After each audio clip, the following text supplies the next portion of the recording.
going to do a quick disclaimer while we're waiting for one more person to join us. I am a revenue manager. However, I am not your revenue manager. So take all of these pieces of advice that I'm going to give you with a grain of salt. Understand that your particular personal situation is personal to you, and the same thing that I say on this will not necessarily work perfectly for everyone. All right, that being said, let's go ahead and get going here. I'm going to go ahead and end this poll and we will start this discussion. All right. So I'm going to go ahead and share results. All right. So everyone should be able to see these results now. For those of you that don't know me, I am Jake Cohen. I am your guide today. We do have Steve, the Professor Willingham, who will be helping me by making sure that I don't miss any of your questions. So let's go through real quick what we have on this poll today and what people are looking for. So what do you want to learn today? I'm going to view some of this. Everything. Revenue management and how to best manage rates during high and low season, when to know when to drop prices, how to optimize your listing to not only achieve revenue, but also rankings, everything I know, additional pricing strategy beyond 101. Very smart on that person's note there. For those of you that don't know, I did do a 101 presentation. What was it? Probably almost a month ago. I think like 4 weeks ago. And I do have the recording on the Price Your STR Facebook page. So if you want more of the basic level, please hop into that, watch the video. A lot of great info in there. Let's go to question number 2. Where should I spend most of my time today? So Pricelabs customizations, 4 out of 7. How to get data from Pricelabs and what to do with it, 4 out of 7. And other software that is helpful, 3 out of 7. So this is interesting because I'm going to cover all 3 of these. I was just trying to see if there was one way that anyone was leaning, like we should spend most of the time on a certain one of these, but I will touch on all of these. And let's see, other items. How do you read and respond to market reports on Pricelabs? So that is a huge question and something that I covered mostly during our 101 session. So please take a look at that 101 recording. It's almost 2 hours long, and there is a ton of work that we did on the market dashboard. All right. I'm going to do a quick 5 minutes of who am I and how did I get here? And I'm going to start that with sharing my screen. All right. I'm going to look at my other screen over here. So if you're seeing the side of my face, I apologize, but as I'm doing this presentation, it will be easier for you all to see what's going on if I am looking at the big screen. So first of all, this is my website, stepbystepbnb.com. I do specialize in revenue management. I have dabbled in a little bit of everything in the short-term rental world, as well as ran 2 small hotels. I started in revenue management in the hotel world and was a firefighter, done construction, ran various startups in my past. So if you have a question about almost anything, I probably have a little bit of experience with it. But if you are interested in pricing and listing optimization, feel free to click this button here, book a free consultation.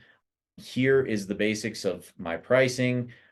A lot of people asked online, what does the pricing look like? For 1 to 3 listings, it's 5% of revenue minus cleaning and taxes. We do have a minimum fee of $100 per listing per month. If you have multiple listings, more than 3, We charge a $100 setup fee, a monthly fee of $100 per listing, and then we charge a small percent of your revenue, depending on the overall portfolio revenue.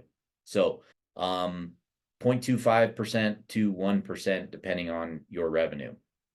If you have other questions, feel free to reach out to me on Facebook or send me a free consultation, and I'd be happy to chat with you for an hour and give you some great tips specific to you.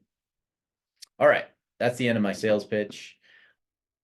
One other thing to cover, this recording will be posted on the Price Your STR Facebook page. If you have not joined the Price Your STR Facebook page, please search for it, Price Your STR. Should be very simple. Again, if you're having trouble finding it, please shoot me a direct message or leave a message on one of the comments and tag me in it, and I will make sure that I get it to you. All right, moving on. Let's dive in to the first couple of things. First of all, anyone have a burning question they need to get off their chest that they want to know right now? I will take the first major question that you have right now at this moment.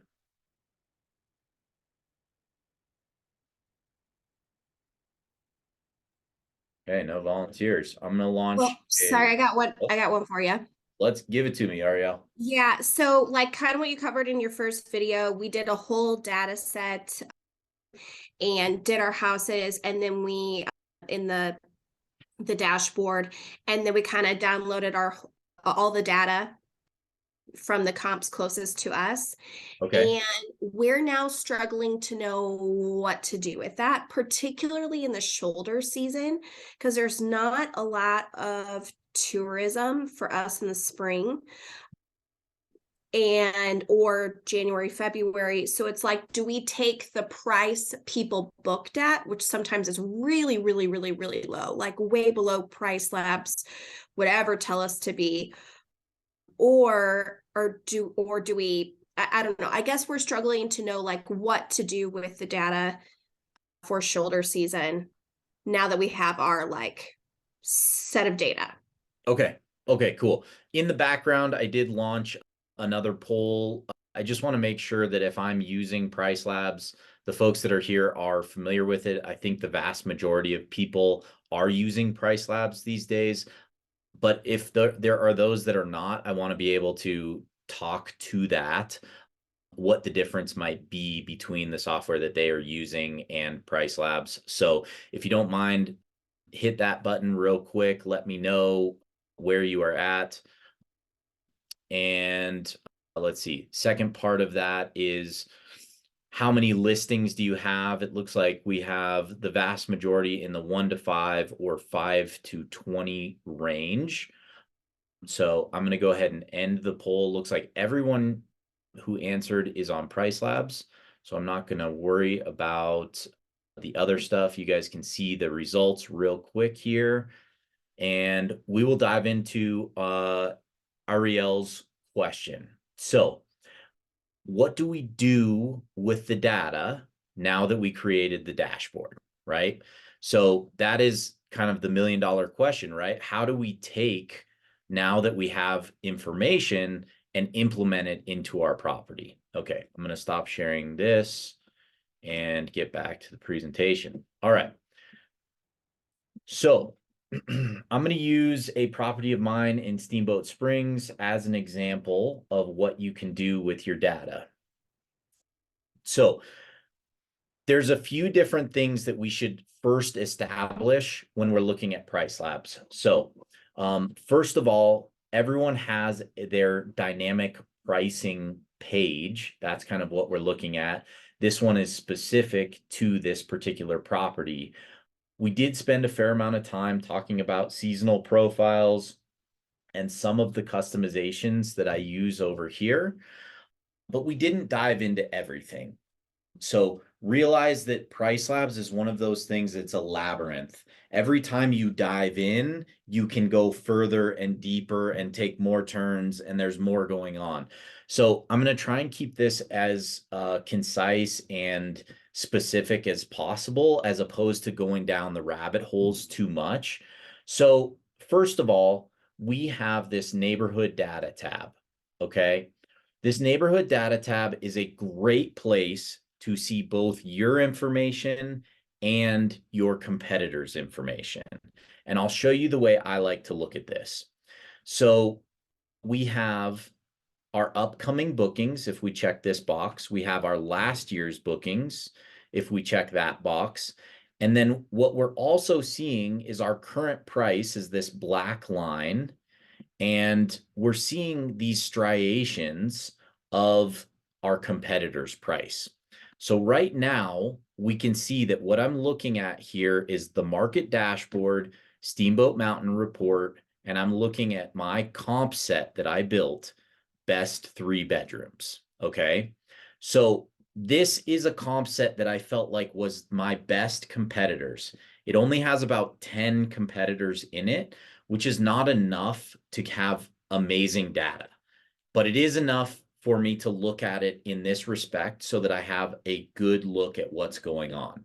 So first of all, what I like to do with this is look at where do my prices fall, both during very high times and very low times, okay? So for example, we can see on a weekend in March, which is my high season, we can see that my price at 1198 is higher than the 90th percentile price at 1178. Okay. We can see another similar trend for the next weekend where I'm at 1180, the 90th percentile is 1112. Now we can also see that my booked price down here is at 820. Why is my booked price so much lower than what my price would currently be?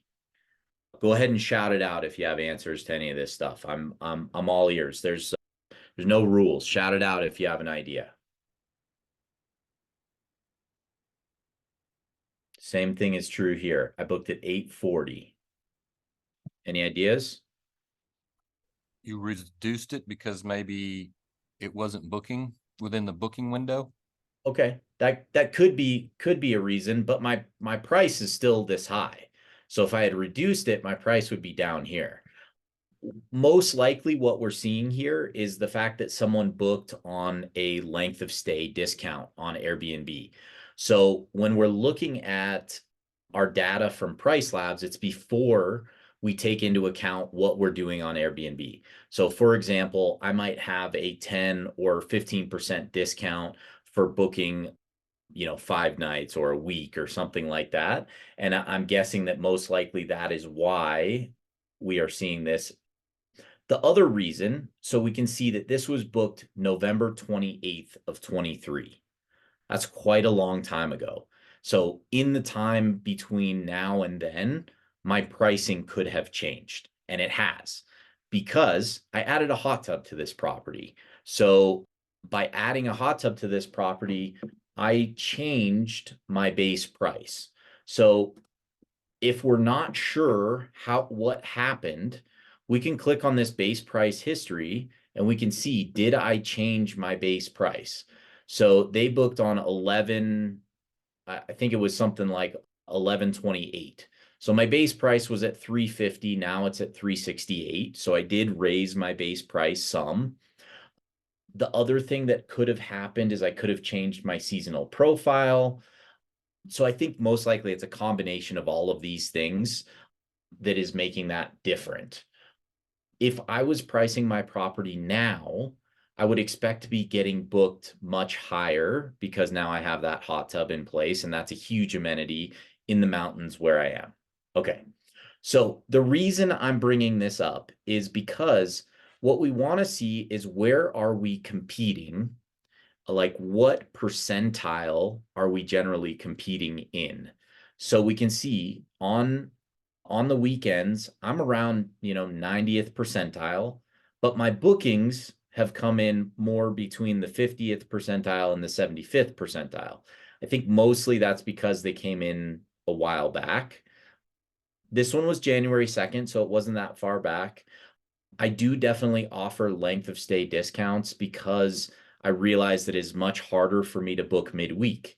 And what you will see during the midweek times is my price drops significantly, right? So my current price midweek here, 427, and the 20th percentile is at 430. The reason is because I know based on my market dashboard, let's go look at my market dashboard for this.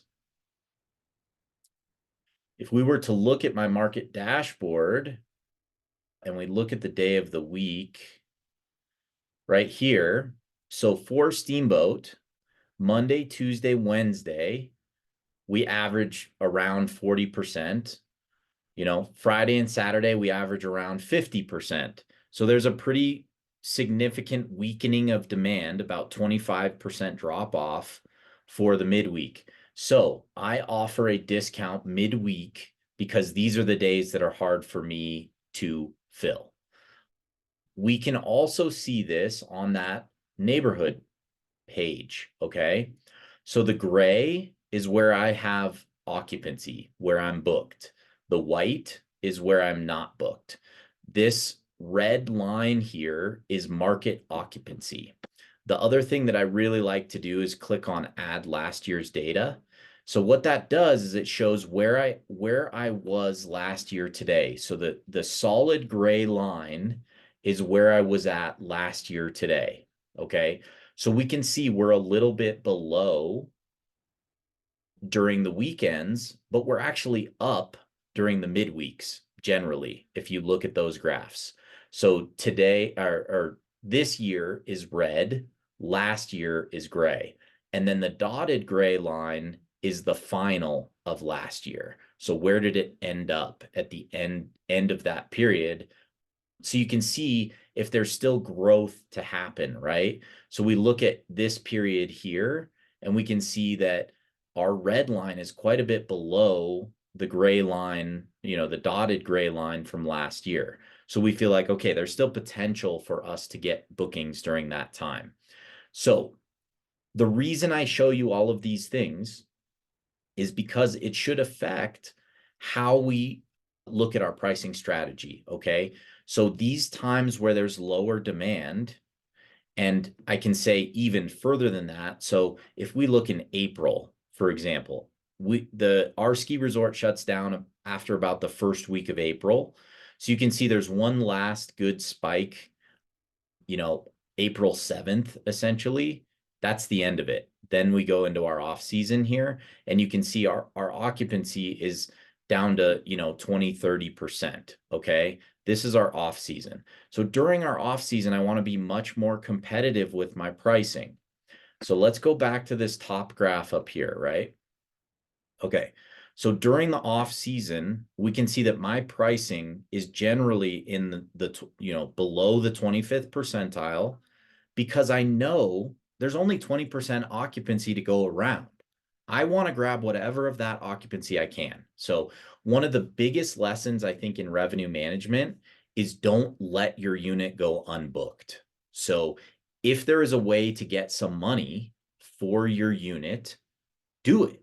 You know, get $100 instead of $500 if that's what you get during high season.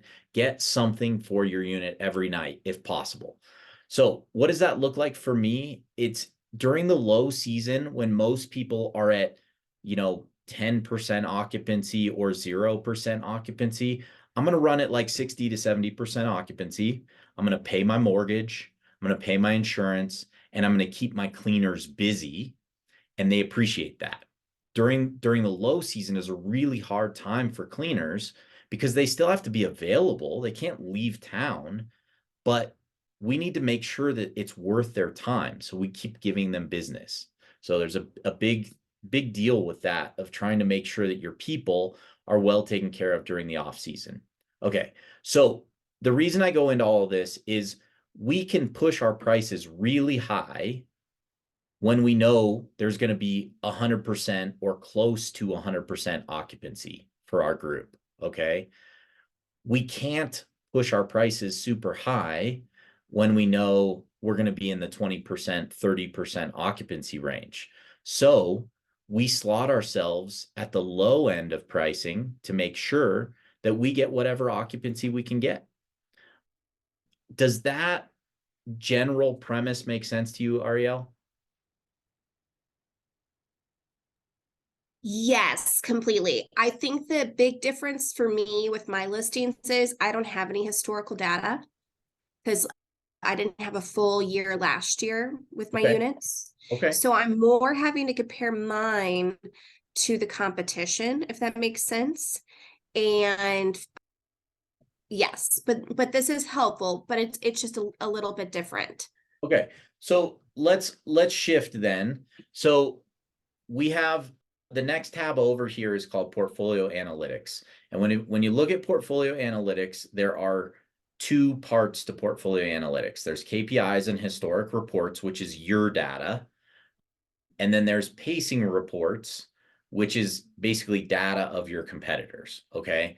So the way I like to do this is I like to look at my data in comparison to the data of my competitors. Now, I totally understand where you are, Ariel, where you don't have data of your competitors, but probably you could look at your competitors and you could say, this is a high-end property, this is a medium property, and this is a low property. And you can start to compare where do you fall in that ranking.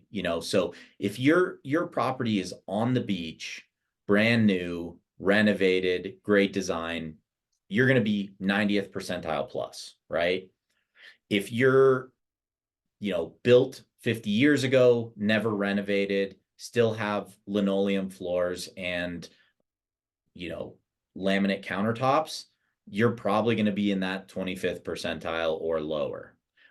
And that's not to say that there aren't exceptions to this situation, but I would say generally we can make some pretty good assumptions with that.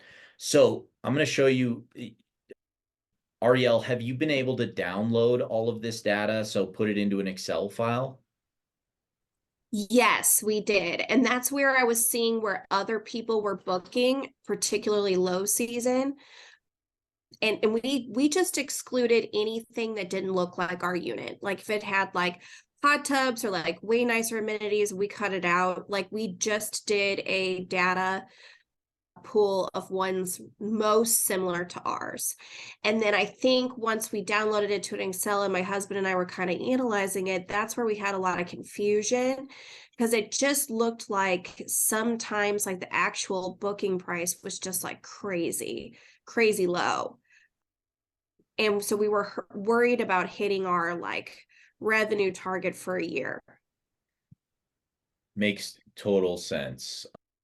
Let me pull up something real quick. I'm going to show you the way I kind of categorize all of this stuff. Sorry, you guys get to see inside my emails here. Hopefully I don't have anything weird in here. Get way too many emails every day.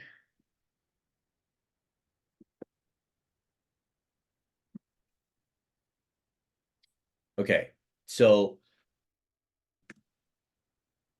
all right. So if you've downloaded your data from Pricelabs, and those of you who are not familiar with how to do this, let me show you real quick what we're going to look at. So first off, we went to Portfolio Analytics, KPIs, okay? Then we select our listing. This is my Alpenglow, this one. So what you can do is you can download all of this data. And this is a great way for you to get some good generalizations about your property. So this is our data, okay? So we're looking at monthly revenue. So whatever you choose here, this tick box here is what you're going to download when you click this charts data CSV, okay?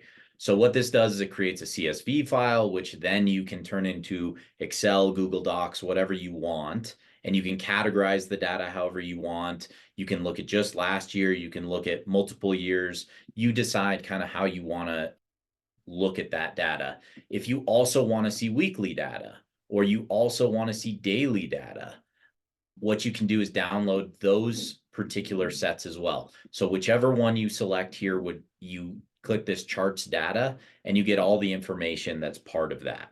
So it's a really amazing way to get a ton of information about your property. So all of this on this page is your property.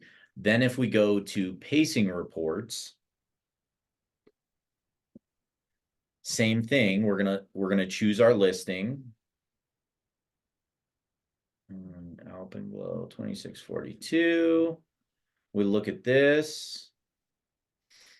So same thing where we can update these charts basically to show where are we and what are we looking at. So very similar to that neighborhood data tab of what we were just looking at, is we can see where does our price fall in this striation of, 25th percentile, 50th percentile, 75th percentile, or 90th percentile.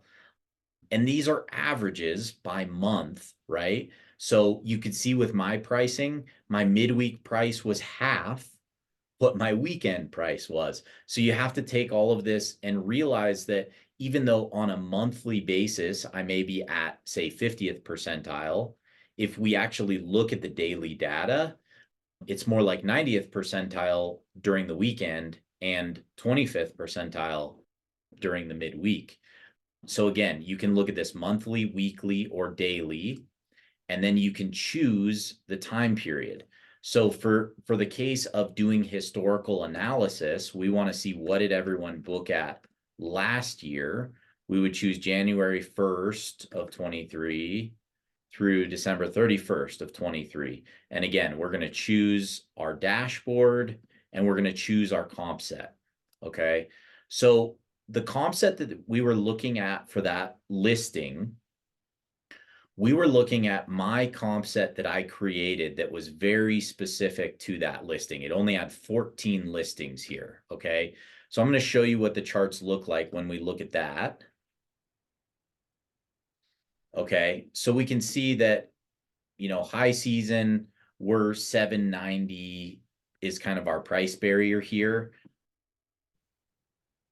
And then if we choose a more broad look at this, if we chose all 3 bedrooms in Airbnb, you can see that the price went down significantly for that 90th percentile. So I like to run this both ways, okay? I want to use the comp set that is very specific to me, and I also want to run this based on all 3 bedrooms in the area because I kind of want to understand both. How do I compete with the overall market? And then how do I compete within my smaller subset of what I think is my closest competitors? Okay. So we download, we get this all squared away. We download the charts. Then what we end up with is something that we can pare down to a spreadsheet like this. So what we end up with is our monthly, our daily. Okay. I think adding day of the week is really cool. I actually watched a training by Stephen Eagles, another revenue manager. If some of you got that training and you watched it from Tyler Kuhn, really smart of him to do this day of the week organization so that you can see what was my price on Friday and Saturday versus what was my price midweek. I tend to book a lot of longer stays during my high season, so it's not always necessarily as valuable to look at it from that perspective. But basically, you get your data in these 2 tabs. And then, like I said before, I like to do my comp set, which is very specific to my property, its data. And for that, we can see occupancy, we can see 25th, median, 75th, 90th percentile. We can see it by day, same thing. Where are the percentiles? The problem with only doing this with 15 listings, like I had for this comp set, is sometimes things can be very skewed one way or the other. Okay. So that's why I also like to do this exercise monthly and daily for the whole 3-bedroom market. okay? Because that gives us enough data to see the whole market and get a better understanding of where we sit in that whole market. So what I would do with this, Ariel, in your particular situation is whatever data you have for last year, say you have, just the last couple of months of the year, okay? You can look at your data. Sorry, I'll go to our data. So what we're going to end up with on this is basically our ADR, our RevPAR. RevPAR doesn't matter on a daily situation, but our ADR and occupancy versus where did we fall in the prices of everyone else. So this is an exercise of what you can go through. So say we only have like, September. Let's do this as an exercise. So for the 1st of September, we booked at 348. Okay. And I'm going to freeze my top row here. Something I'm still working on with my assistant to make sure that we freeze our top row every single time. Freeze row 1. That way, when I scroll down, it's much easier for me to use. Okay, so we're looking at 9-1. Okay. So if we look at 9-1, our ADR was 348. Okay. Where does that place us in percentiles? 185, 249, 317, 395. What would you say our percentile is? Anybody, shout it out. I'm going for interaction. Probably 80th, somewhere in 80th, there. perfect. Okay. Between So I 75 like to and 90. create another row here that's percentile. Okay. And you can do this either by month, or you can do this, I can't spell. You can do this by month, you can do it by day, however makes the most sense for you. Okay. So that was a Friday. We're going to assume Saturday is similar. Let's do one that's midweek. Let's take Wednesday, 348. That would put us above 90th percentile, right? So let's say 95th for that one. And you can do this exercise as often as you want going down this chart, okay? So we're looking for days that we booked. So let's look at Tuesday, the 12th, 289. That puts us pretty close to that 75th percentile. So we'll say 76. What I'm looking for is kind of where do I fall both weekend and midweek. Here's a weekend again, a Friday, 453. And that puts us above the 90th percentile. Okay, so we'll say 95th again. So what we're going to start to see is a trend here. Let's do one more. Wednesday, 232 puts us between the 50th and the 75th. Let's call it, say, 65. Okay. All right. So I can make a generalization that on the weekends, I'm booking around the 95th percentile. And during the midweeks, I'm probably 70th-ish percentile. Okay. So what we can do with this data is now look at our forward-facing pricing here. Okay. So for you, Ariel, you can look at your forward-facing pricing and you can say, okay, here's midweek. And let's see what the 90th, what the 75th, what the 50th. So whatever you figured out for your listing is kind of where you were booking. You can then apply that to the future. Now you can adjust from there. How aggressive do you want to be? Do you feel like you can push that number a little higher because last year was your first year? Maybe you booked a little low. Give it a shot. See what happens. If you feel like maybe you pushed it too hard last year and you didn't book a lot of the time that you should have, maybe try lowering it 5-10% and see what happens. All of this is an evolution. So you're going to learn something all the time. If tons of people start booking, if you look at your statistics, one of the statistics I really like is how many bookings did I get in the last 7 days. I try and make changes to my pricing once every 7 days, with the exception of like last minute changes. So once every 7 days, I'm looking, how many bookings did I get? If I have 2, 3 plus, I'm doing quite well. If I have 5+, I'm priced too low. 2 to 3, I would say is like a nice sweet spot where you're doing really well. If you have 1 or less, it might be time to change your pricing. And obviously, this is going to depend based on your length of stay, seasonality, all of those things. These are broad generalizations. So take them as broad generalizations. Ariel, is that helpful? Does that kind of push you in a direction that you can now use? Yeah, so I would say I can do that strategy for I got live right before busy season and mid season. So I can do the comparison there. But for shoulder season, I only have competitors. So would you show me how you would compare to like Well, during if you only had other people's data for shoulder season?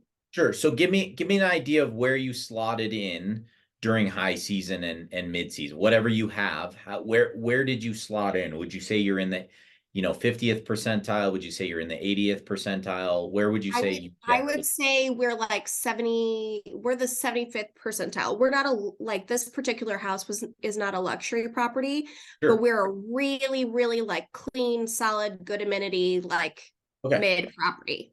Okay. Awesome. So what I would say is if you're 80th percentile during your high season, 75th, 80th percentile during high season, I would start somewhere in the 25 to 50th percentile for my shoulder season. Start in that range, and then you're going to make adjustments based on what you see. Okay. So for me, I would rather drive occupancy during my shoulder season. I want whatever I can get. So I'm not going to price at the same level because I know I can get ahead of my competitors by being priced lower, right? And the psychology behind this is say a 25th percentile listing has the linoleum floors and the, laminate countertops, and yours is a, luxury vinyl plank. You have nice design, you have the quartz countertops. If you are now priced the same as that linoleum place, you will get booked every single time. Okay. And that's what we want during our low season, during those times where we're not going to get booked. Let's take what we can get. Okay. Now, if you start filling your calendar super fast at that price, now it's time to raise your price some more. Okay. I hope that gives you enough to kind of like get going on this. This is one of those things that we could probably talk about all day. There's 1,000 different ways we could go down this path. But what I would say that I do, most people, start with something like, let's choose your base price, right? This works to an extent. It takes the data that you put in and it does the best it can with it. That doesn't mean it's the right price. You have to adjust based on what you're seeing, right? So here is an example of where this is saying I should raise my prices 2%. Okay. So that's based on what it is seeing. I have high historical listing occupancy. So you can always come back into this help me choose a base price tool, and you can get a little data from Pricelabs. If it thinks your price too low, it will tell you. Now, the reason I get this plus a percent instead of an actual number is because I have a seasonal profile. Okay. And because I have a seasonal profile, it can't just straight up make a number recommendation because I'm altering that number by season. This is an easy way for you to set up your seasons, Ariel, is you go in here and during those shoulder seasons where you're going to be booked less, just lower your base price by a percentage. And then you can go in here and you can make an adjustment just to that season, as opposed to changing this whole base price, which is going to adjust your pricing over the whole year. So if you feel comfortable with where you're at for your high season, leave your base price and then alter your base price here with your season. I'm going to end it there unless there's something specific I can get into for you, Ariel.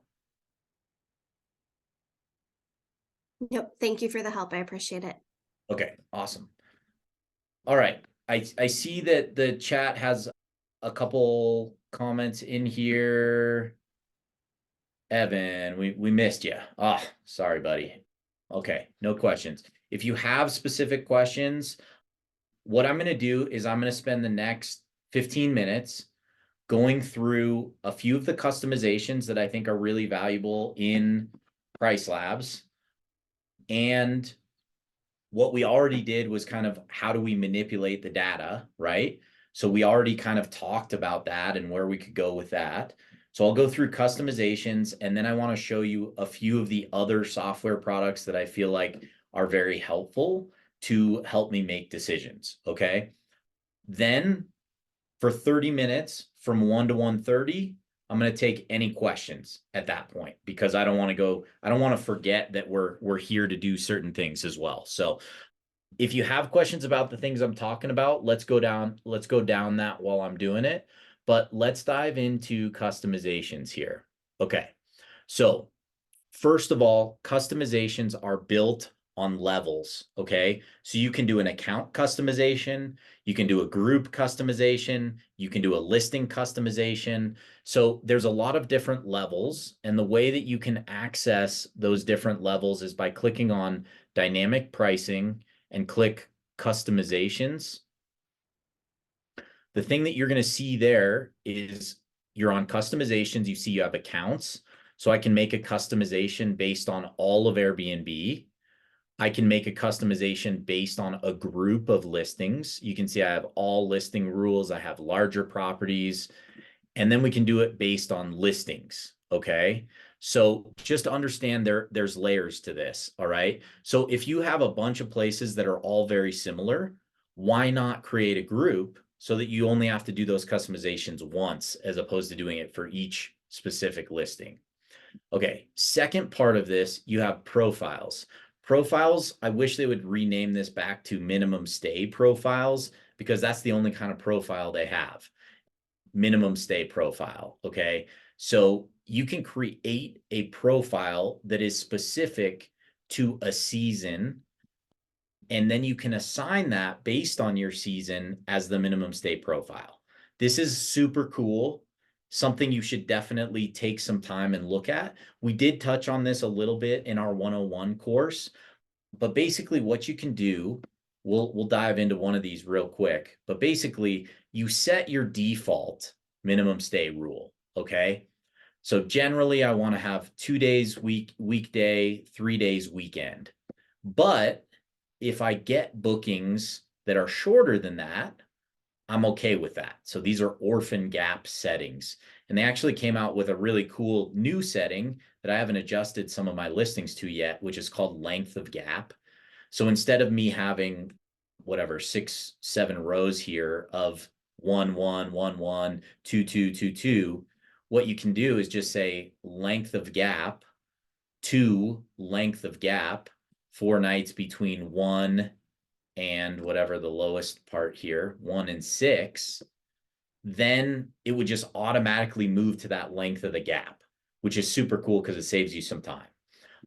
So say you have a reservation here that's 5 nights, you have a reservation here that's 5 nights, you have a 7-night minimum, but you have 3 nights in the middle. If you have that length of gap, it'll now automatically change your minimum night rule for that little gap to 3 nights. So you can fill it without having to do any manual adjustment. Then we have last minute bookings. So as we get to 5 days before, I'll allow 1 nights and 1 nights. As we get to 15 days before, I'll allow 2 nights and 2 nights. And then same thing going the other way for far out bookings. More than 60 days, I want 3 nights and 4 nights, more than 90, 5 and 5, more than 120, 7 and 7. This strategy works really well in general, but you also have to realize what is your listing. So I'll give you an example of where this didn't work really well. I have a client that has properties that are specific for bachelorette parties.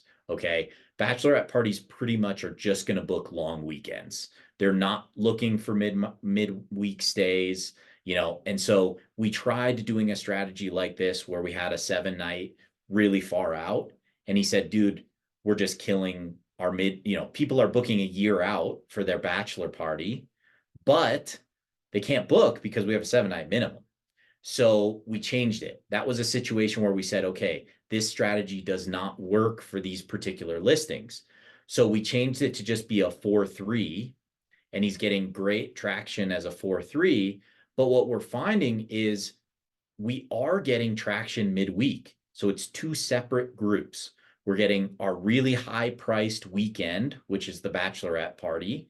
And then we're slotting in these groups in the midweek, like, a massage studio that wants to like take all of the ladies, because it's themed for ladies, to this place to have a little retreat. And they're booking like a quarter of the price of what we're booking on the weekend. But nonetheless, instead of getting $1,000 a night, they're getting $250 a night, and they book 3-4 nights midweek. And it's working really well having those two strategies together. So think through what is the ideal customer of your listing? Would they book a week-long stay? If they don't, no reason to have a week-long minimum at any point, because then you're just shooting yourself in the foot. All right. So that's our profiles over here. So if we dive back into a particular listing, come on, internet. There it is. Okay, so we go back into our listing. We click on customizations. There's a few different sections here, okay? Stay restrictions. So these are your minimum nights, your check-in and check-out. These are things that you can use at this level. I prefer to use them with my seasonal profile, okay? So your minimum stay, this was something I set up before I was using the minimum stay profile. So this is not turned on. It's not doing anything for me. Check in, check out. Like if you only want Saturday to Saturday stays, then you could click this on and say only allow check-in on Saturdays. Or if you only want, checkouts on a certain day, you can do that here. Personally, I find this a little too restrictive for most people. You shoot yourself in the foot, because what if someone wanted to book like a really good week-long stay with you, but they want to check out on the day you don't want them to check out on? Well, then it won't even show as available to them, because that's a restriction. So ideally, we want to take away as many restrictions as we can while still selling as many nights as we can. All right. So the next one is smart presets. Hey, So Jay, yeah, we got a question from Evan. give it. Let's hear it. It's right here. On your far out bookings per the 120 nights is correlated to booking lead time per that property. Are you also increasing percentage to book those far out bookings? Yes. Yeah. So great question. I do change that number of days based on what I see for the far out booking for a booking window. The way I look at it is this: is my general people that are going to book. So if we're looking at our market dashboard here for Steamboat, we can see that during high season, 90, 112. So what I would say when I look at this is about 6 months out is really where I need to be dialed in, because I like to add 2 to 3 months to whatever this number is. That's where my prices need to be dialed in at. Okay. That's when kind of the general public, the normal people, are going to start booking. Okay. So for Steamboat, December, January, I basically need to have my stuff dialed like June. Okay. So the way I look at it is, if I saw this, I would probably have my 7-night minimum dropping off somewhere in the 150 night range, because I don't want to shoot myself in the foot for people who still want to book a normal 4-day stay, if that's what my normal is. But anyone who's booking a year in advance, I don't want a 4-day stay a year in advance. Like if they're going to book a year in advance, it's got to be at least a week so that it's worth my time. Along with that, I like to use just Pricelabs market default in most cases. Okay. So far out pricing, Pricelabs, generally this is somewhere around 20% that they're increasing. So this will give you the breakdown, and they do this by market now. So it says premium starting 90 days out, gradually increasing to 17% over the next 164 days, then constant at 17%. So 254 days out from now, I'm 17% above my normal. I feel like Pricelabs recommendation is usually right around that 20% mark. And that's a pretty good spot to be unless you are very specialized. So that same group I was just talking about, the bachelorette parties, if bachelorette parties are booking really far out, a year ahead of time, and I'm shooting myself in the foot because I'm priced so much higher than everybody else, and that's when all of my people are booking, I don't want to be 20% above where I should be booking at.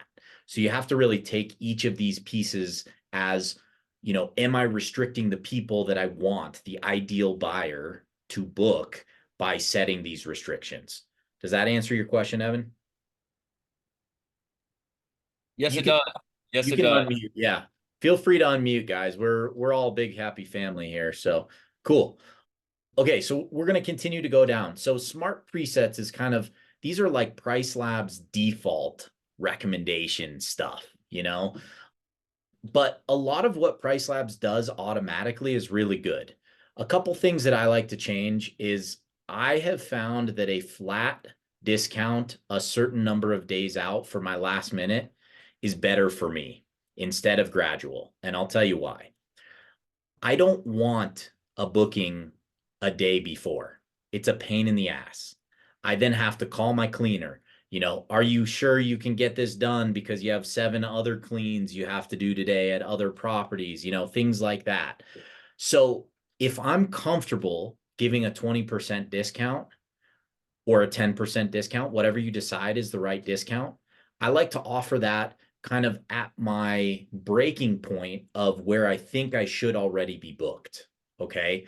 So for a property that is, say, a 5-bedroom property, generally people have to do some planning ahead of time, right? It's a big property. If you have a 10-bedroom property, you have to plan even further ahead because now it's like 3 or 4 groups getting together to come to the 10-bedroom property.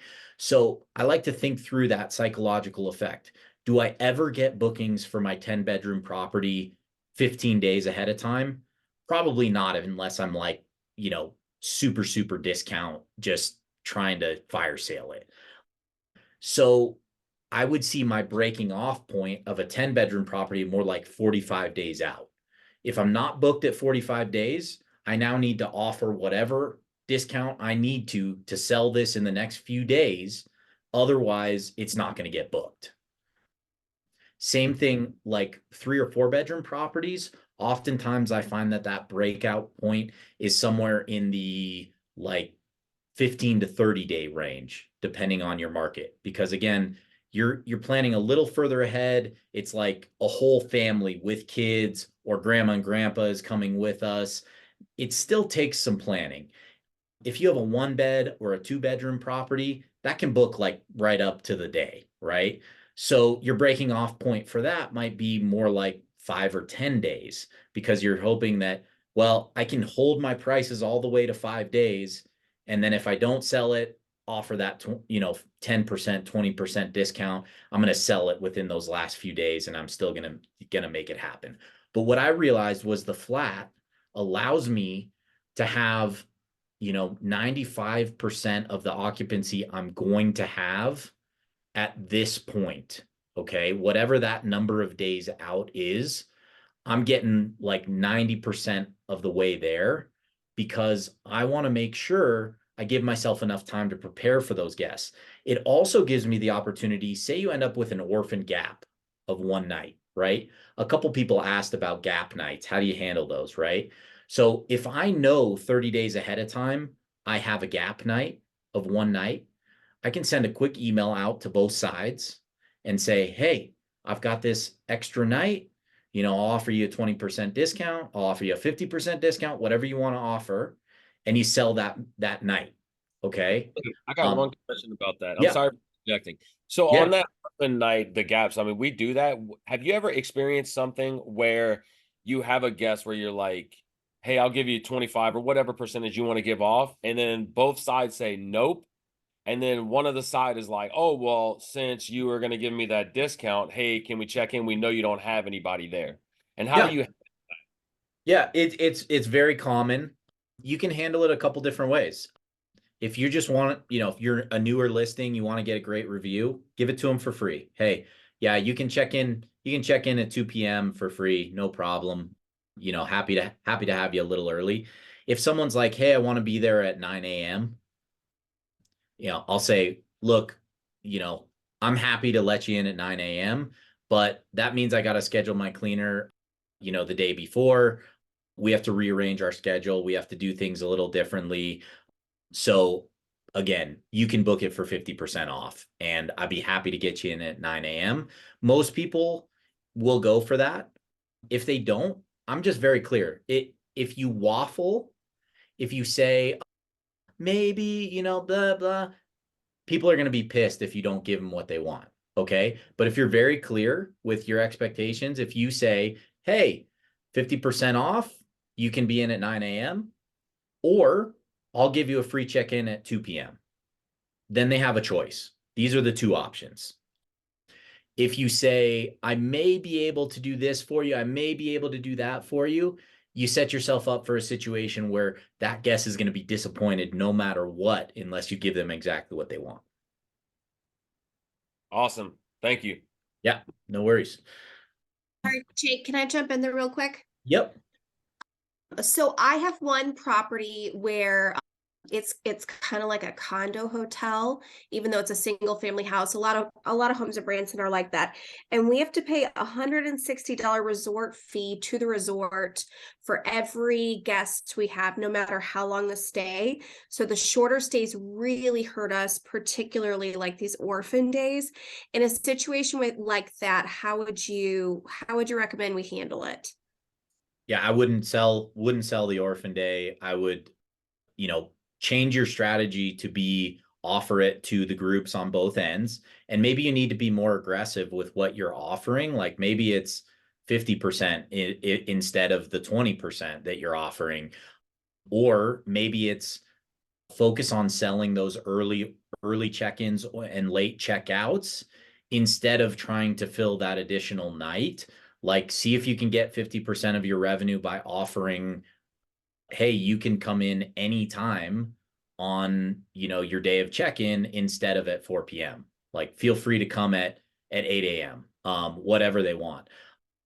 I would, for me, that would be one of those things where if I have to pay an extra $165 and I'm going to make 200, what's the point? Like, that's just a pain in my ass to get a one night stay in there. And especially if you have a larger property, it's just not worth the hassle. Your cleaner is upset because she's there now every other day, doing a cleaning on a big property, things like that. So I think it's just a strategy change where you change your messaging to be more about people extending their stay as opposed to trying to fill a 1 or a 2 night gap. Does that make sense? Yes, thank you. I wonder The, too, the Jake, other, sorry, I'm going to just finish with Ariel because I have one other thought. The other thing I would really push with that is push your longer stays by offering length of stay discounts. Like on Airbnb, you can offer a weekly discount. You can offer a lower number of day discounts as well. But sometimes you can really stand out from the pack by offering some discounts. And by doing that, instead of like if your bread and butter is a 2 night stay, but you have to pay that $165 fee, and that's a big portion of your profit, you need to rethink your strategy and try and push those week-long, those 5 night, push those longer stays. Maybe you're booking at a lower nightly rate, but because you're not paying that $165 every time for every 2 days, you can actually make more money potentially by going down that road. So sorry, Eric, go for it. well, no, I had a question slash comment on the same topic.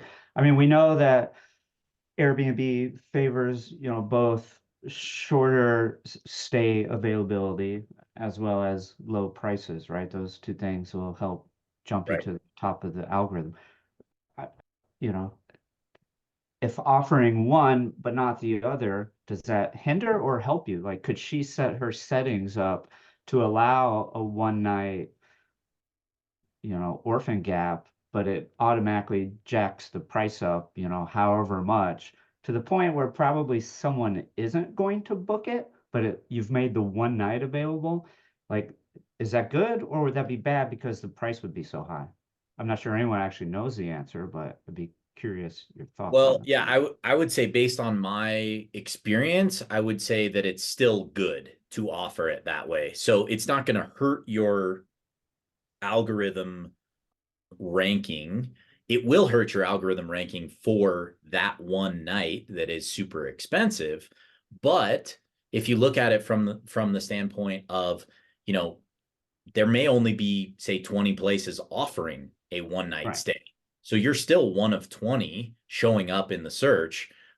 If there's 20 people on the first page and you're one of 20, you're still on page one, So I think it's one of those things where you have to balance ranking and revenue, profitability. So if you're shooting yourself in the foot by taking one night weekend stays to hopefully get yourself to a higher ranking, that doesn't make sense.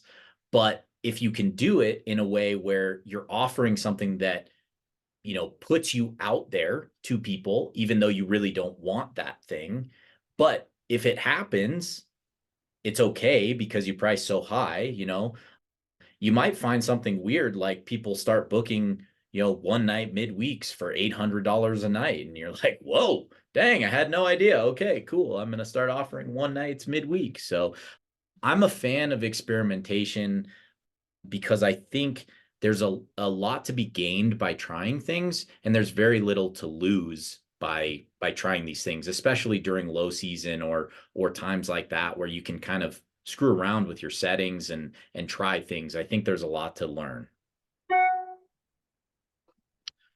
Great point, Eric. All right. So back to this stuff. There's a number of different settings here. So these are kind of just their most used ones. So we talked about the last minute prices, orphan day prices. So you can either set a premium. So Ariel, for you would set a premium for this probably because it's a pain in the butt for you to take that one night stay.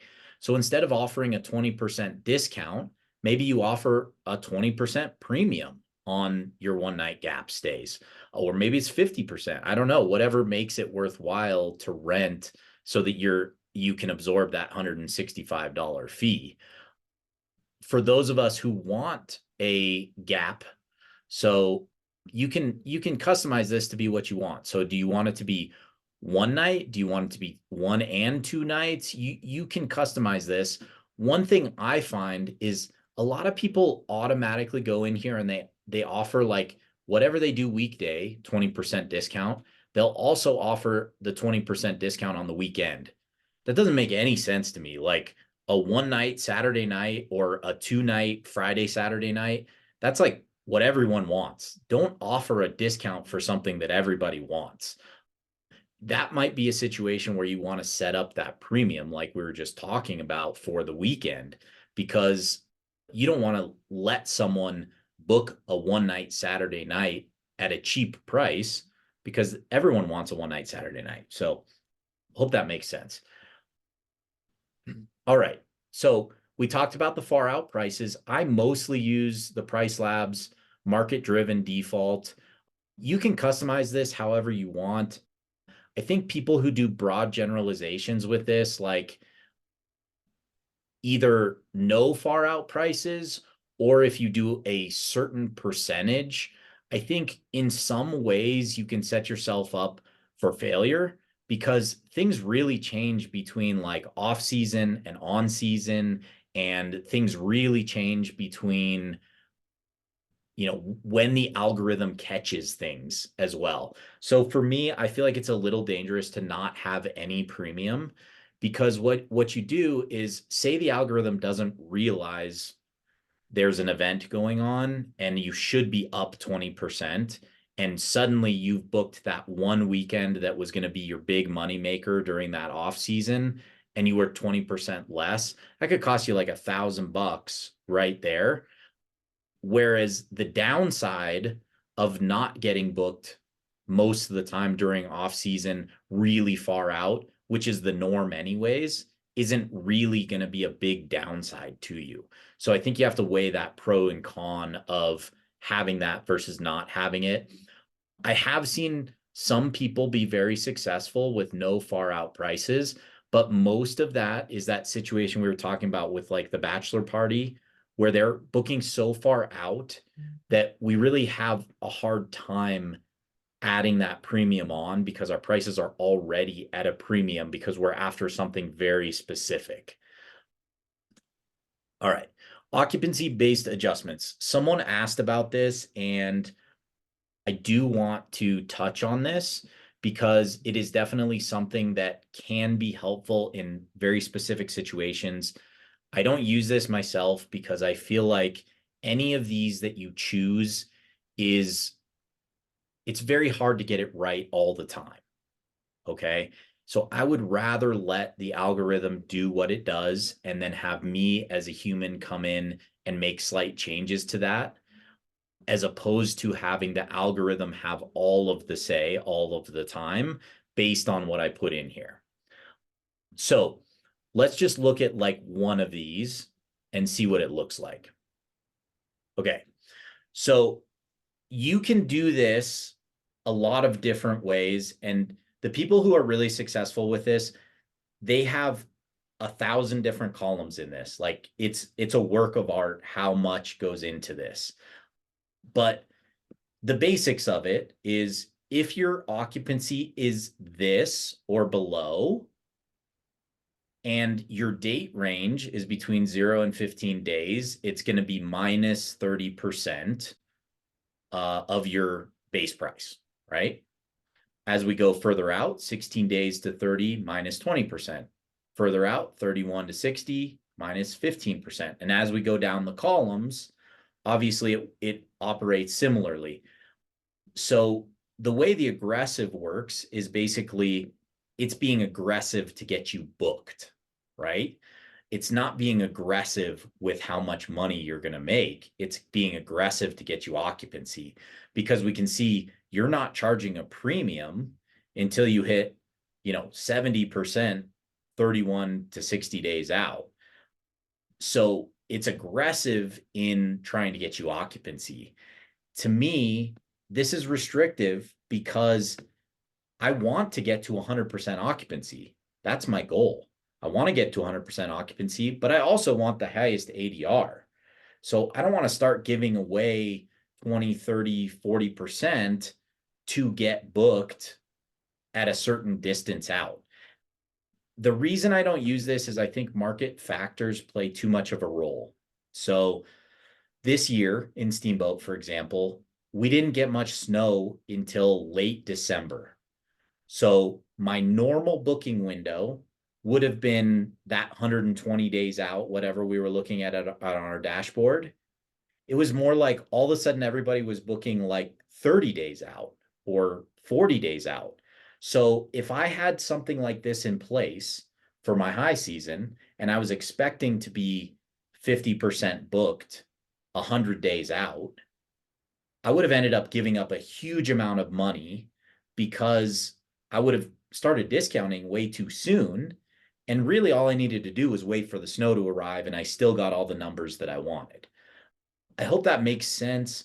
There's lots of different profiles. I think that, like I said, the people who do really well with this, I think, do more of a custom profile here, and they start to assign these more very, very specifically around their specific situation. So that's as much as I can probably go into on that. All right. more customizations. This is a huge, huge labyrinth, all of these, right? So we saw that Monday, Tuesday, Wednesday for me in my market had a lot less demand. So this is something that I find to be really helpful in most markets, unless you're in like an urban market where maybe your midweek books just as well as your weekend. I find doing some sort of a day of the week pricing adjustment really helps. And sometimes what I do is I come down 10% during the midweek and I go up 5% on Thursday and Sunday and up 10% on Friday and Saturday. It's really whatever makes the most sense to your brain is the best way to do this. Seasonal, we did a pretty good deep dive on seasonal, I think, in our 101 session. There are other seasonal adjustments that you can make. So seasonality, for example, they have conservative, recommended, and aggressive. So how much do you want the waves of your curve to change during the seasonality? Minimum weekend pricing, if you want to have a certain weekend minimum far out pricing. All of these things are things that you can use that are tools. And then obviously, as we get to advanced, this is one that I see actually that works really well, weekend days. Some markets have a very distinct weekend of like Thursday, Friday, Saturday, or Friday, Saturday, Sunday. If you have that, it can be helpful to add on one of those days to your market so that your weekend rules apply to that. So say you have a 3-night minimum on your weekend and a 2-night minimum midweek. Maybe you want to apply that to every Sunday as well. Then you would add Sunday, and that's a rule that really helps people out. Demand factor, sensitivity. So just how much do things fluctuate one day to another, right? So again, this is like those curves in the graph that we're looking at from one day to another. So if you don't want to have this day be 700 and this day be 400, you can smooth it out a little bit and it'll be like, no, this is 550 and this is 450, you know, to keep it a little smoother. Hello. Yes. Oh, hey, Anthony. What's up? Hey, yo, phone call. I got it. I muted it. All right. Anyways, there's a whole bunch of these other ones that are similar: adjacent factor, rounding, smoothing. All of these are similar settings to basically where you're trying to make it look smoother, your curve look smoother for the guest so that they don't see one night is $950 and one night's $400. It just looks weird to them when they see that breakdown. Airbnb is moving more and more away from the daily pricing and more towards a total pricing anyways. So I think these things are getting less and less important. Yeah, can you even see that on Airbnb anymore? I feel like I don't think you do. I can't think see a most nightly recent, rate anywhere. yeah, I think now you don't. I think now you just see whatever the smooth is. So like if this is 900 and this is 450, you would just see 700 and 700. You'd see it, I guess, on your like direct booking website when they maybe show Yeah. a nightly rate, Yeah. but Yeah. I doubt anyone pays attention to that. Right. Okay, so that's customizations. We're already at 115. Real quick, who wants to look at other softwares and who would rather just have some Q&A time? If you have a question, let's just get to the question now. I think most people are probably familiar. There are other softwares out there. How about I do this? Rank Breeze helps you understand what your rank is on Airbnb. That's really the main function of it. There is one other aspect of it that I think is valuable. It's that it tracks. So you get some metrics at the top, and then at the bottom, you can track A/B testing essentially of your listing. So I changed a photo. Did my rank go up or down? You know, stuff like that. So those are the main functions of Rank Breeze. They also Intella, track competitor prices, which I think is pretty handy too. you can definitely track competitor prices. I feel like Pricelabs is easier to do competitor pricing on, but you can definitely do it. Yeah, I like just the kind of quick glance of a few of my, what I think are like most direct competitors. Right. You Right. know, And I have it's nice to mine. look at. Doesn't give me a whole lot of info, but Right. I have mine loaded both on RankBreeze and Pricelabs so that whichever program I happen to be in where I'm looking at it, it's like I don't have to go the other program then to look at where am I in relation to my competitors. IntelliHost is kind of a newer RankBreeze is what I would say. And Jake, Yeah.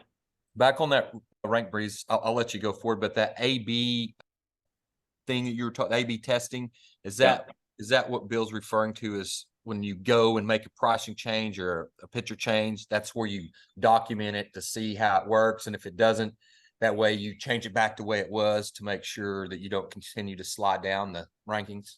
Absolutely. Okay, Yep. beautiful. That is the spot there. And IntelliHost has a lot of similar features. IntelliHost, I think their layout and their dashboard makes a little more sense maybe to people from the standpoint of you're looking at impressions, first page impressions, clicks, and nights booked, and it's a funnel, right? So if I have a lot of impressions, that should lead to a lot of first page impressions, which should lead to a lot of clicks, which should lead to nights booked. I like the mentality of that. It makes sense to my brain. They're still working through a lot of this stuff, but I think there's a lot to be said for what they're doing. When you go into their recommendations tab, they kind of really break down like what could be affecting these things. So these opportunities down here, do you have a last minute pricing strategy? Do you use dynamic pricing software? Do you reduce your price for orphan gaps? All of these things are things that would help you get more impressions, right? So then if you're struggling with your first page impressions, again, you kind of have a graph similar to what you would see on RankBreeze. And then, are my reviews bad? Are my photos not doing what they should be? Do I have enough reviews? And then again, down here, like these are the things that you kind of check off. Like, did I do all these things to make sure that I would get as many first page impressions as possible? They do have a change tracker on here.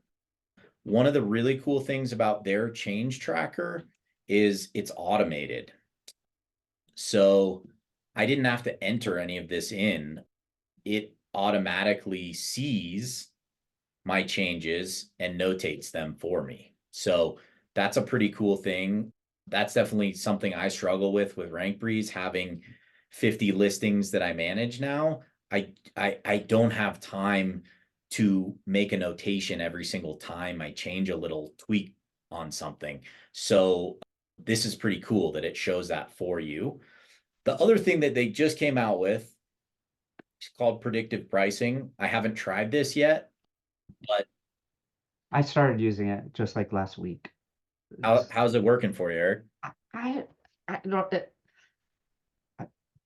I'm not sure it's really telling me anything. I don't know. I mean, if you want to separately like look at mine and I, it tries to guess. It's basically using some math in terms of like how many views did you get on this specific day? How Right. many people clicked onto your listing looking for this day? And then it backs into like odds that it'll get booked based on, your historical conversions, booking conversion. So, I don't know how relevant that like mathematical formula is. Yeah. I mean, it's interesting to see it on here. So these days that are green are saying I have a 95% chance of getting booked, so I guess that makes me feel good, but like why are these zero? Like these are still getting booked. My only guess is that I'm already booked or something on those days, so I'm not getting any clicks. That was my thing too. When I first started using it last week, I had this weekend booked and it showed that it was grayed out, but then no other bookings showed up. You can see Huh. there in the key, gray should be Yeah. booked, blocked. Nothing Well, else showed up, so I don't know what was going on. But Mine is not connected to Pricelabs, so that I haven't connected it yet. So maybe this isn't working properly, but it's an interesting concept, something to look at more. Key data is a data resource that comes directly from property managers, mostly very large property managers. So interesting in the sense that you get a lot of data on a lot of bookings. However, property managers generally don't manage their properties as well as we do. So I also feel like the data is oftentimes skewed one way or another that is less helpful to me than like a comp set of who I feel my true competitors are. So it's a ton of data. There's a lot of different ways to manipulate it. I really like the UI. I think there's lots of good things with this. But again, I wish I could see all of the data, and you actually can. You can see scraped data as well. But the whole point of this is like to look at the real data that's direct from a property manager's dashboard so that you can compare it as opposed to script data. So there's a lot of interesting things here. You can build a comp set just like we do in Pricelabs. So if we dive into something like this, I can look at my pricing against other pricing. So interesting thing here, like you can see highest book price. So my property was the highest booked price for most of the days on here. So that makes me feel pretty good. Like, hey, I did good, So there's goods and bads with this. It costs $100 a month if you're any Joe Schmo out there. And then if you want to add stuff like comp sets, it's another $150 a month. So it gets expensive very quickly. STR Insights, if you're doing research on new markets or like specific things within your market, some of you probably saw Kenny announce the new AI component. I think that there will be a lot of potential with that in seeing like adding amenities and things like that. So I'm excited to see where that goes. Wheelhouse is another pricing software that I feel like is starting to get more traction in the industry again. So I really like their UI a lot better than Pricelabs. I think it's visually appealing. You have kind of a better look at things. I like their comp sets. I think their graphs look nice. But I will say, from a market research standpoint, there's nothing on Wheelhouse that quite compares to that market dashboard, what we have on Pricelabs right now. So for me, I'm not quite ready to jump ship on Pricelabs yet, but I would love to see Pricelabs get its UI better to look more like this, and vice versa. I would like Wheelhouse to work on their market intel to be more like Pricelabs. So for you now, don't pay With extra on kind of Wheelhouse for that market data, do you? Or do you? say again. Do you pay extra on Wheelhouse for that market data, or is that just part of the? It's part of the deal. Yeah. So Wheelhouse is a little bit more expensive per listing, but it kind of washes out if you're subscribing to market dashboards at the same time. I Right. feel like the pricing's fairly comparable if you have a few market dashboards. Emil, this is Emil's preferred is Wheelhouse, and supposedly they got some big things. I think what you're after, there's some big things coming, I think in March to release through Wheelhouse, but he wouldn't be specific when we were talking in our small group. I got a demo of all that stuff. It's still not on the level of Pricelabs. So I went back into this because of Emil, because Emil was talking so much about like, no, you got to check it out. Wheelhouse is so good. And at the end of the day, they have very similar functionalities. You can tweak both different prices very similarly as long as you know what you're doing. And I think really the key with revenue management is understanding what you want to do, what your strategy is for your revenue management, doing your research, and then also doing your experience market will take. If the market will offering, okay, let's continue down that road. If they're not taking what you're offering, let's try a new strategy. Let's work on something else. And for those of you that are newer into the revenue management stuff, I would say don't get discouraged. Don't if you have a month that's not going as well as you want to, do what you got to do to book those nights, put the big discount, whatever you got to do, move on, try and do better the next month. Learn from your mistakes and move on. This is a long game for me. I think of this as a long game. It's not a get rich quick thing. It's a, get rich slowly, get rich over a long period of time. And the better we get at these small details where tweaking the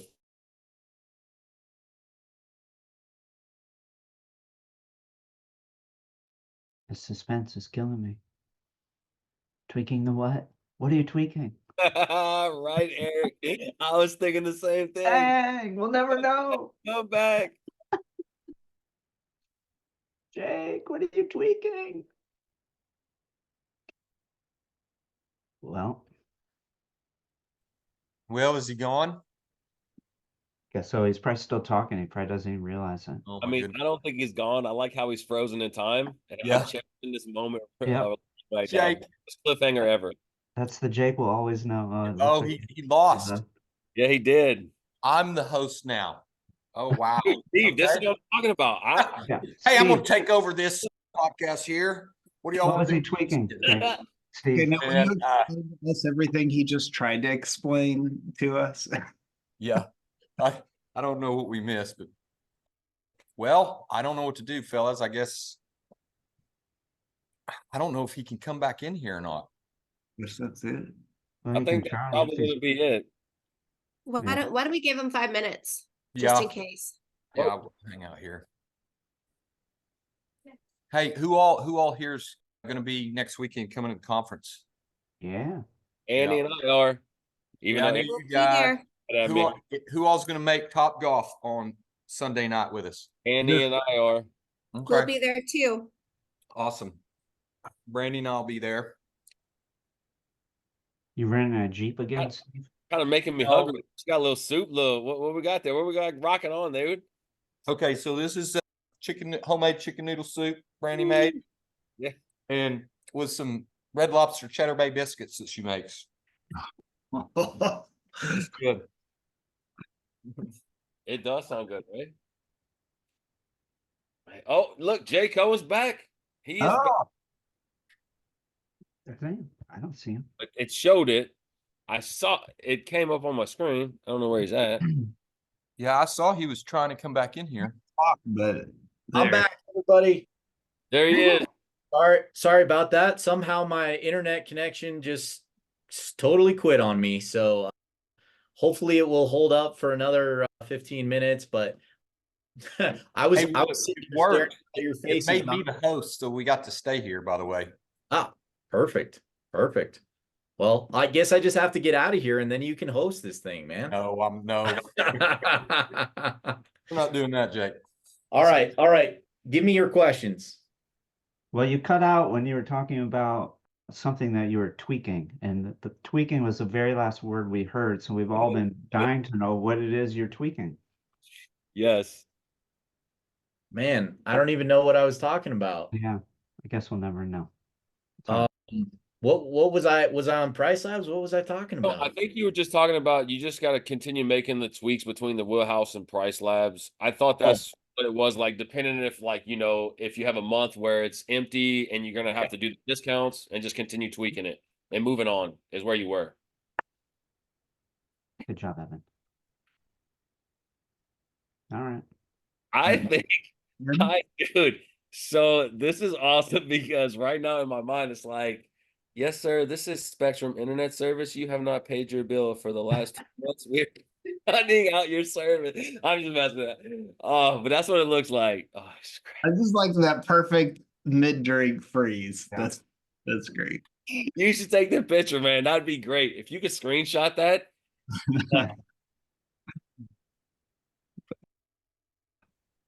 All right. Well, guys, I think I'm gonna jump. I'll Yeah. see you next week. All Hey, right. it's good seeing you, Chris. You too. I took a Good to picture some for of him, you in so a few I'll days. show it to him at the conference this weekend. You know, it'd be great if we could make shirts and we'd all With we'd, all, him drinking that glass. we'd have his shirt just his face. T-shirts and Jake. Frozen Jake. Yeah, like our revenue management goat. Maybe we could print out some refrigerator magnets. Oh, that'd be even better. Pins, Eric. Give him like vote for Jake. All right. Sorry, guys. I couldn't unmute myself when you were asking who's going to be there. I'll be at the conference.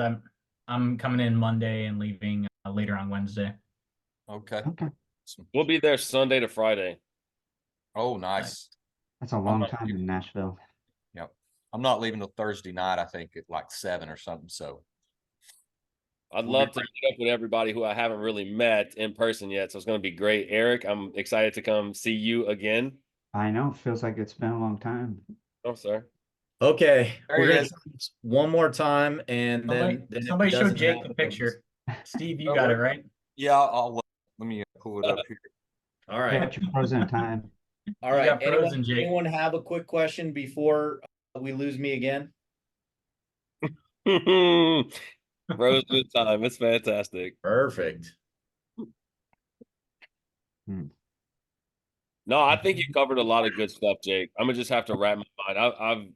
I thought I knew a little bit what I was doing, and after this 201, I realized I got to go back to the drawing board and continue increasing my knowledge, especially with the customizations. That was really knowledgeable. I appreciate you going into like the groups and the cat. I haven't even experienced with none of that yet, so I'm gonna go back to the drawing board and do some little experimentation. And thanks for the seasons. I might create that. That was my biggest issue. I've worked on seasons, the seasonal profile for the last like 6 months.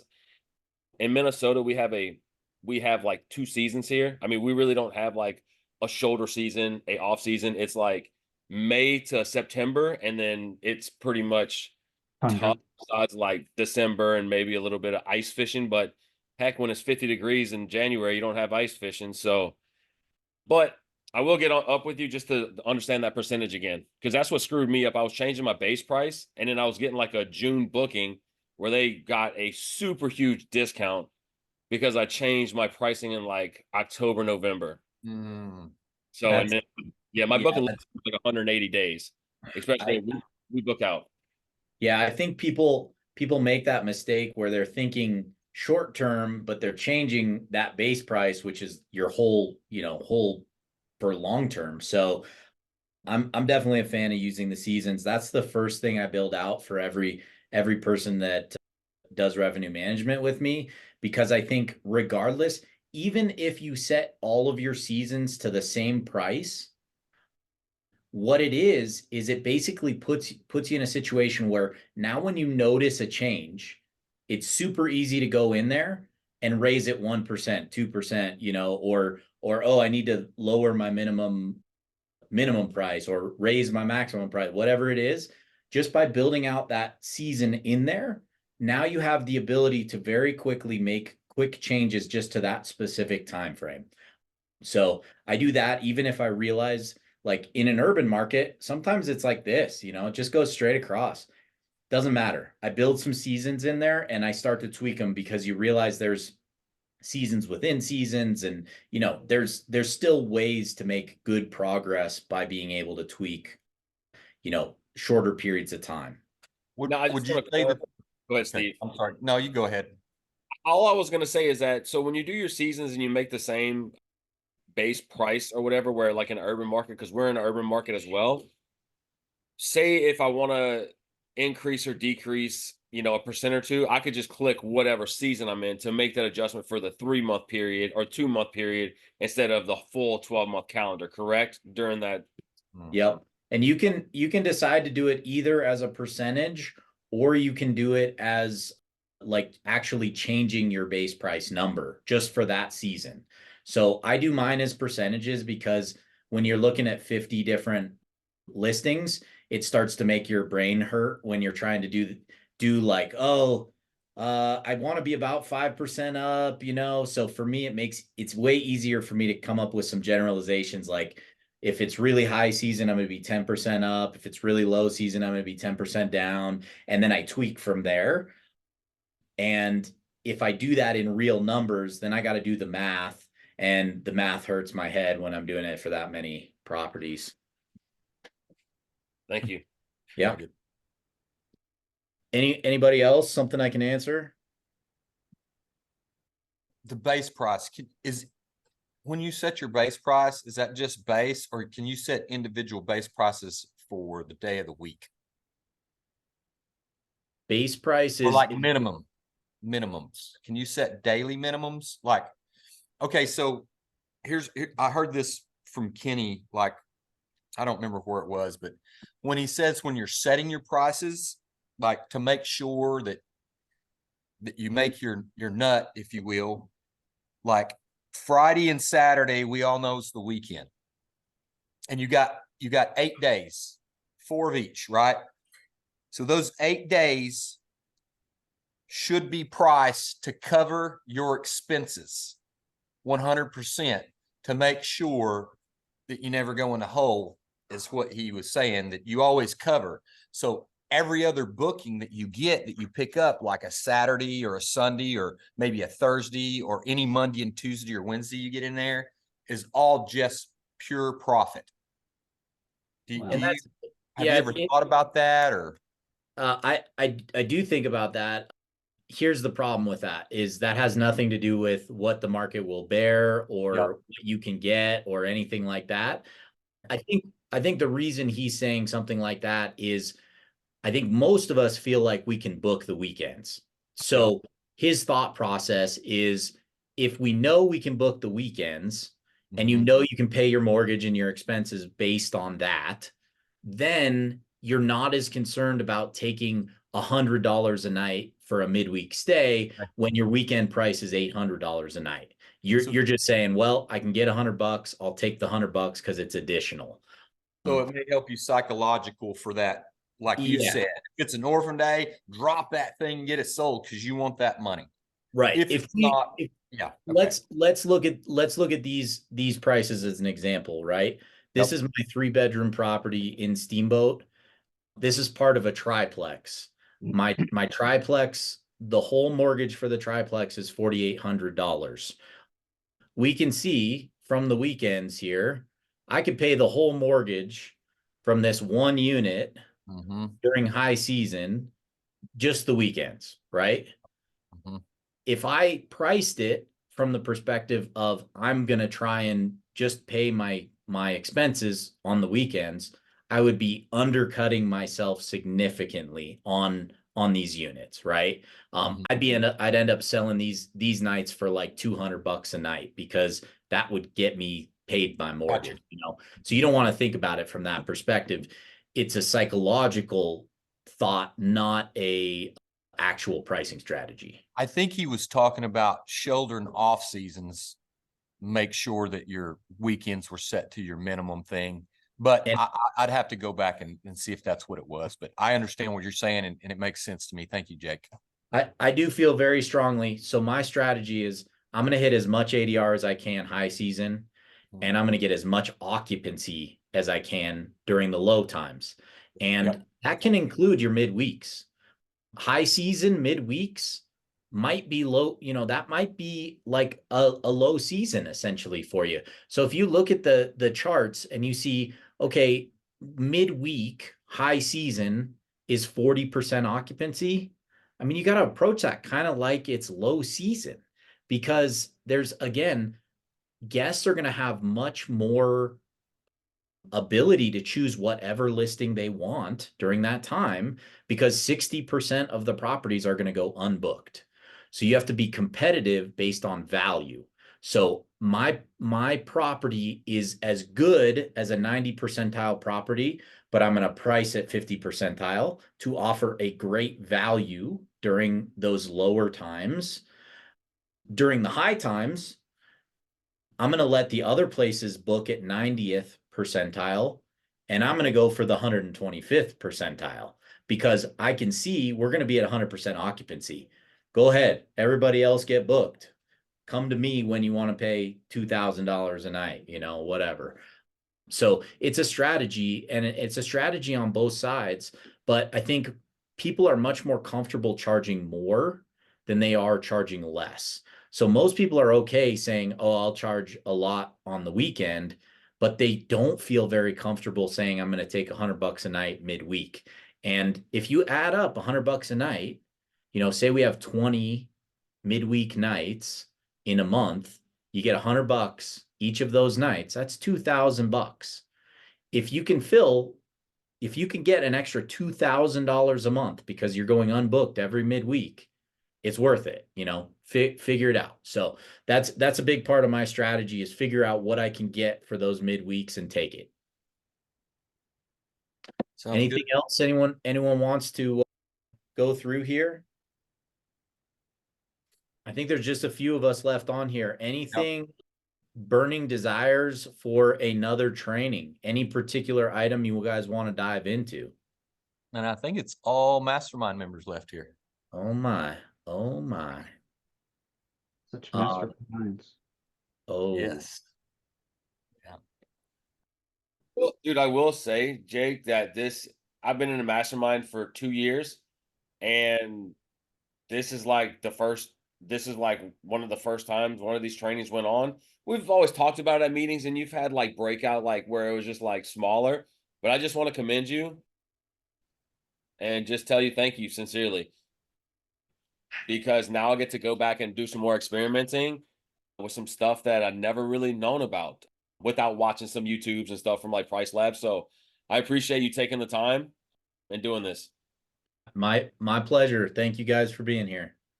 I would be curious, Jake, or others, if you might think it might be beneficial. I would maybe volunteer myself as a guinea pig too, where, I've kind of soaked all this in. I haven't really done as much as I can with all of the, information that I've taken in, the education that I've, spent time on. But when I kind of get everything, at least for one place, set up the way that I feel like I should, I would be curious if it would be worthwhile to like sort of present this, and I could kind of show, this is what I saw it with the market information, this is what I did with it. Now critique me, Jake, like what did I do wrong? What could I have done better? What would you have done differently? And maybe we look at that in advance so I don't just like totally surprise you or something, but I don't know, maybe that would be of benefit. I don't know. I think that would be me cheating, man. I think you gotta spring it on me. You gotta Okay, yeah, we can just spring it on see you. what That's I'm fine. really made out of here. You would have to, agree to be totally honest with me. If I totally messed everything up, we'll have to tell everyone that I did. I'm okay with that. Well, that would be part of the deal, man. And if I screw it up, if you go back afterwards and suddenly all your bookings drop off, then you gotta voice that to the world too. You gotta tell everybody Jake's a horrible revenue manager. Well, I feel like I've gone to the extreme, maybe the wrong way, where like I'm now pricing things too low and I keep getting booked, and I look at where I'm at in terms of like the percentiles, and it's like I'm way at the bottom, and I'm doing exactly what I said I didn't want to do, like race Yeah. to the bottom on prices. And it's like, Sure. it's great that's getting booked, but I know there's a happy medium out there somewhere. I gotta find it. Yeah. Yeah. Well, I think that's one of the cool things about this is you've never gotten to a place where like, well, can't try, can't change, can't try again, So the way I look at, I've been 6 years on the properties that I've owned for the longest time, and I feel like I have things pretty dialed in. But every single year, I, I go into it and I say, okay, I got things really dialed.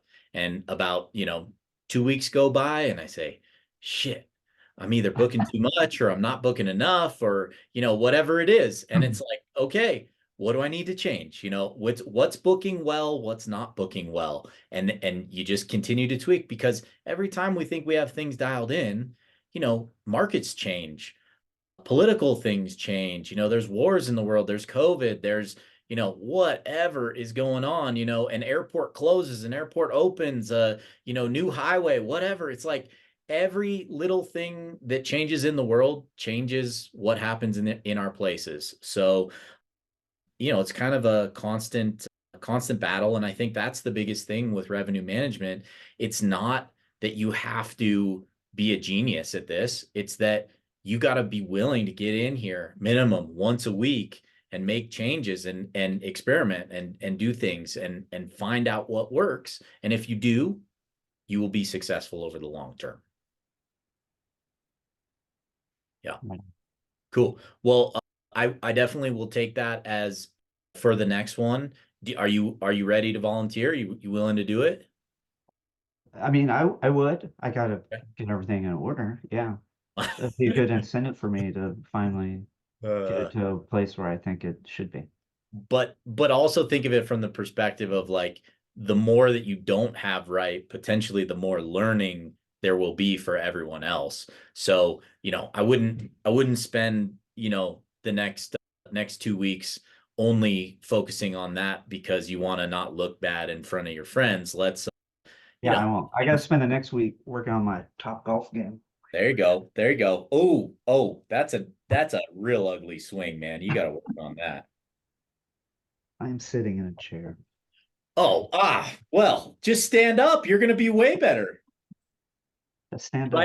Advice of the day right there. When you're swinging a golf club, try standing Stand up. Yeah.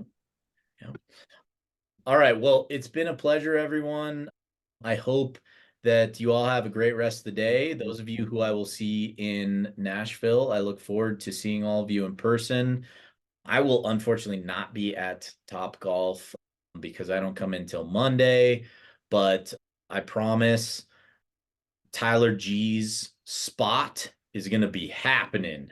That's where I'm going to be. Yeah. All right. See y'all. See you in Thanks. Nashville. Thanks, Jake. Jake. See everybody. See you guys. See you, Jake.